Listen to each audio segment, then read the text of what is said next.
Hi all, मेरा नाम शुचित भाटिया है। आज के सेशन में हम बात करेंगे भारत के इतिहास पर। इतिहास में जो टॉपिक आज हम उठाएंगे वो है भारत के धर्म। पहला धर्म जो हम बात करने वाले हैं वो है बौद्ध धर्म। बौद्ध धर्म के लिए अगर हम बात करें, ध्यान से सुनिएगा, बहुत छोटी सी बात मैं करने वाला हूँ जो एग्ज़ाम में आपको 2 नंबर दिलवा देगी। छोटी सी बात, भारत में बौद्ध धर्म की शुरुआत जैसा कि हम सबको मालूम है भगवान बुद्ध के द्वारा हुई थी। उसके बाद उनके अनुयायी आए, बहुत बड़े बड़े शहंशाहों ने, सम्राट अशोक तक ने बौद्ध धर्म को अपनाया था, है ना। भारत के सबसे ताकतवर सम्राट अशोक, उन्होंने भी बौद्ध धर्म अपनाया। उन्होंने अपने बच्चे संघमित्रा और महेंद्र को भी इसके प्रचार प्रसार के लिए श्रीलंका और चाइना तक भेजा था, है ना। ये सारी बात हम जानते हैं, इसको हम अगले लेक्चर्स में पढ़ेंगे भी। अभी हम बात याद करते हैं कि बौद्ध धर्म के संस्थापक, बौद्ध धर्म की शुरुआत जो हुई थी भगवान बुद्ध के द्वारा हुई थी, वो कहाँ से कैसे हुई, कारण क्या है इसका। कारण ये है, एग्ज़ाम के अंदर हमें 1 नंबर का सवाल आ जाता है जिसमें अक्सर ये पूछ लिया जाता है कि भगवान बुद्ध का जन्म कहाँ पर हुआ था, उन्हें ज्ञान कहाँ पर मिला था, उनकी मृत्यु कहाँ पर हुई थी। इस तरीके के सवाल हमसे आ जाते हैं। उन सवालों को याद करने के लिए हम बात कर रहे हैं। देखिए, भगवान बुद्ध जो थे उनका वास्तविक नाम था सिद्धार्थ, जो नेपाल के लुम्बिनी प्रांत के शासक थे। ठीक है, लुम्बिनी प्रांत के ये सारी बातें चलिए छोड़िए, लुम्बिनी प्रांत के वो शासक थे, इतना हम याद रखेंगे, है ना। अब उनका नाम था सिद्धार्थ। तो हमने जो अभी बात की वो क्या थी, लॉर्ड बुद्धा जो थे वो सिद्धार्थ थे, असली नाम उनका था जन्म से सिद्धार्थ, जो राजा थे। तो यहाँ पर हमने एक सेंटेंस याद किया, Lord Buddha Siddharth the king. बस इसी के अंदर हम जो है इनकी पूरी लाइफ साइकिल को याद करेंगे, जो हमें एग्जाम में 1 नंबर दे सकती है ना। Lord Buddha Siddharth the king.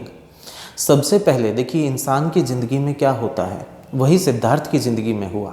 जन्म होता है, उसके बाद उसे ज्ञान मिलता है, फिर वो अपने मिले हुए ज्ञान को लोगों में बांटता है, और उसके बाद वो जो है मृत्यु को प्राप्त होता है। एक इंसान के साथ यही सब होता है, आपके साथ भी यही होता है, आपके आस पड़ोस में भी सबके साथ यही होता है, मेरे साथ भी यही होता है ना, सबके साथ यही होता है। तो बस इस एक सेंटेंस से हम याद कर लेंगे ये सारी जीवनी भगवान बुद्ध की।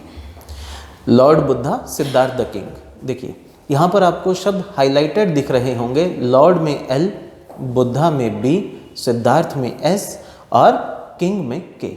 यहाँ से लाइफ साइकिल याद करेंगे। सबसे पहले जन्म होता है L फॉर लुम्बिनी।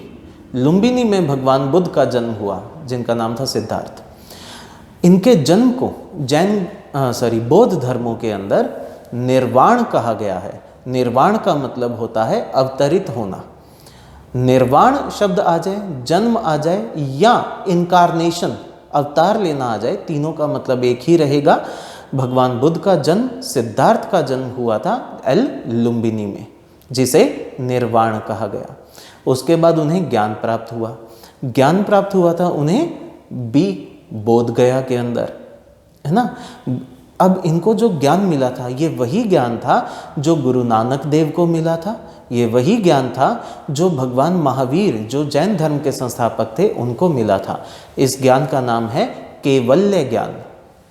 कैवल्य ज्ञान, अगर ज्ञान का नाम पूछ लिया जाए तो उसका नाम रहेगा कैवल्य ज्ञान। गुरु नानक देव, भगवान महावीर, भगवान बुद्ध, तीनों के ज्ञान का नाम यही है। ठीक है, ज्ञान मिला बोध गया में। अब जब किसी को ज्ञान मिलता है तो वो अपने ज्ञान को बांटता है। और एग्जाम में एक सवाल आ जाता है, पहली बार ज्ञान का प्रचार कहाँ पर किया था, पहली बार ज्ञान जो सत्संग किया था वो कहाँ पर किया था। तो सबसे पहली बार इन्होंने जो सत्संग किया था, जो अपना सेमिनार किया था जिसको हम कह सकते हैं, वो था सारनाथ में। S फॉर सारनाथ, जिसका टॉपिक का नाम इन्होंने रखा था धर्म चक्र प्रवर्तन। धर्म चक्र प्रवर्तन, ये याद रखेंगे हम। एक नए धर्म के चक्र की इन्होंने शुरुआत की थी अपने इस ज्ञान को बांटने से, है ना। तो ज्ञान का नाम रखा था धर्म चक्र प्रवर्तन। और बौद्ध ग्रंथों के अंदर जो है सारनाथ का नाम सिंहपुर भी दिया गया है। ये बात याद रखेंगे, सिंहपुर। ठीक है, क्या हुआ यहाँ तक हमने याद किया? भगवान बुद्ध का जन्म हुआ लुम्बिनी में, ज्ञान मिला बोधगया में, पहली बार ज्ञान का प्रचार किया सिंहपुर या सारनाथ में, जिसे धर्म चक्र प्रवर्तन कहा इन्होंने। उसके बाद उनकी मृत्यु हो गई। मृत्यु कहाँ पर हुई? के Kushinagar. Lord Buddha Siddharth the king, L for Lumbini पैदा हुए, बी फॉर बोधगया ज्ञान मिला, एस फॉर सारनाथ ज्ञान बांटा, के फॉर कुशीनगर मृत्यु को प्राप्त हो गए। और इनकी मृत्यु को कहा गया है महापरिनिर्वाण। निर्वाण का मतलब क्या था? निर्वाण का मतलब था अवतरित होना, अवतार लेना। महापरिनिर्वाण का मतलब हो गया अब ये सब जगह पर व्याप्त हो गए। मतलब बौद्ध धर्म के अनुयायियों ने इनको मृत्यु में नहीं माना, इन्होंने ये माना कि इन्होंने शरीर छोड़ दिया है और अब ये सब जगह, सबके ज्ञान में सब जगह पर व्याप्त हो गए हैं, है ना।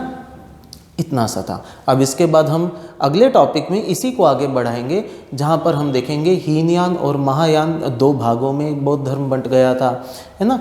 उसके बाद क्या कुछ हुआ वो सारी बातें हम यहाँ पर करेंगे। बौद्ध संगीतियाँ हुई, बड़े बड़े राजाओं ने बौद्ध धर्म को अपनाया, ये सारा कुछ हम पढ़ेंगे। एग्ज़ाम के अंदर पूरा का पूरा बौद्ध धर्म राजा अशोक तक चलेगा, ये उसके बाद भी चलेगा। वैसे आपको 5 नंबर दे देता है अगर आप बौद्ध धर्म को याद करते हैं तो। ठीक है, चलिए अगले सेशन में मिलते हैं। Thank you.